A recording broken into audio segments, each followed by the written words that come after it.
Hi guys, if you follow me and if you just know me, you know that I made an upgrade on my snakes. And today we will talk about why or is bigger always better.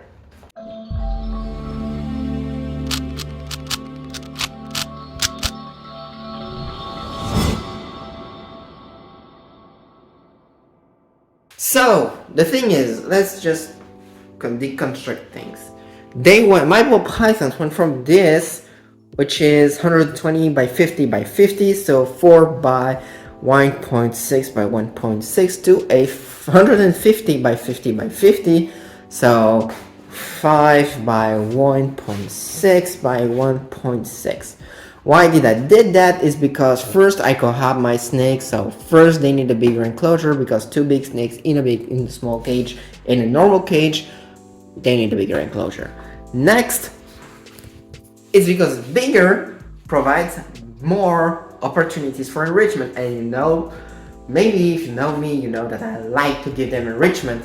First, I give them enrichment outside the enclosure, but not inside the enclosure, and I do my best so they have the happiest life ever with enrichment, with food, etc., etc. So, is always bigger better? No. Is it always better when done correctly? Yes. Why is there something to say about that? It's because when you don't do it correctly, like for example, you do this way, this will be filled up. There will be a snake in there when this video will come out, but I don't care. So when this in this, then it won't work. You do this in this or in bigger, it will work. Normally, not every time. Don't forget that each individual is different and each individual has different needs. So when you can provide it, do it. That's always it. So let's deconstruct also things, because a lot of people would maybe think that I'm anti-rack. Nope, because like I said, here we'll make some simple vocabulary here. This is a poor enclosure, this is a rich enclosure, this would be a poor rack, and this would be a rich rack.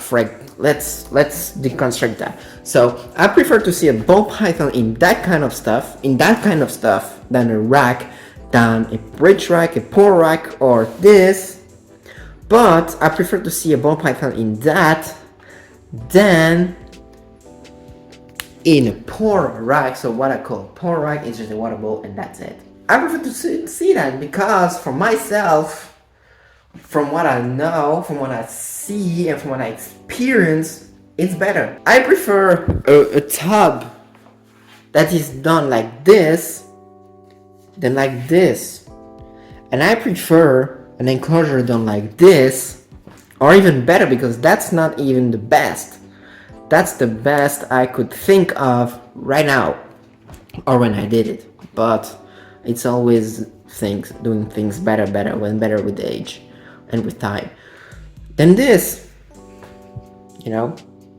is it. That's pretty all. So bigger is always better when done correctly, because if you don't do it correctly, well, you can do as big as you want. You can have a big ass enclosure, 60 by 60 by 60 for your ball python. Is it only one height, one water ball, and one branch? It will stay at that in his height, and you will never see it, and you will never. I don't say that 60 by 60 by 60 is a great enclosure for ball python, because you have to stay reasonable at some point. In zoos they can give ball pythons like 4 by 23 by 4 enclosures, so 23, 4, 4 enclosures. But here in captivity, it's also in captivity here. But here at home, this is already considered big for a ball python, which is not that big actually. It's the biggest I ever had, because this was my main cages. But this is just the way you should do your enclosure, and do it better even. I'm not the best, I'm just a beginner in enrichment, but do it that way if you want, or you know, whatever. But do it the right way and provide as big as you can, but as you can enrich it, and you can provide security. Because if you can provide security in your enclosure, that won't work out. Even if you're doing small enclosure, guys. That's also, there's other things. That's also why, for example, you know, my cornsnake enclosure, cornsnake tub is the way it is. So I won't open it because that's shit ass to open. But that's why it's so small. Because she is so small, I don't see any need to provide her that thing.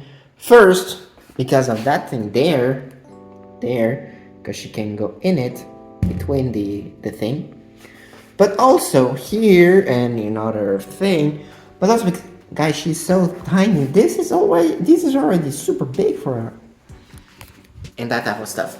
But I hope you enjoyed. Don't forget to like, subscribe, comment, and share. Don't forget to support USR. Don't forget to join Brickets and Exact Pay Group. And don't forget to stay strong Brands Group. And I hope to see you on the next one.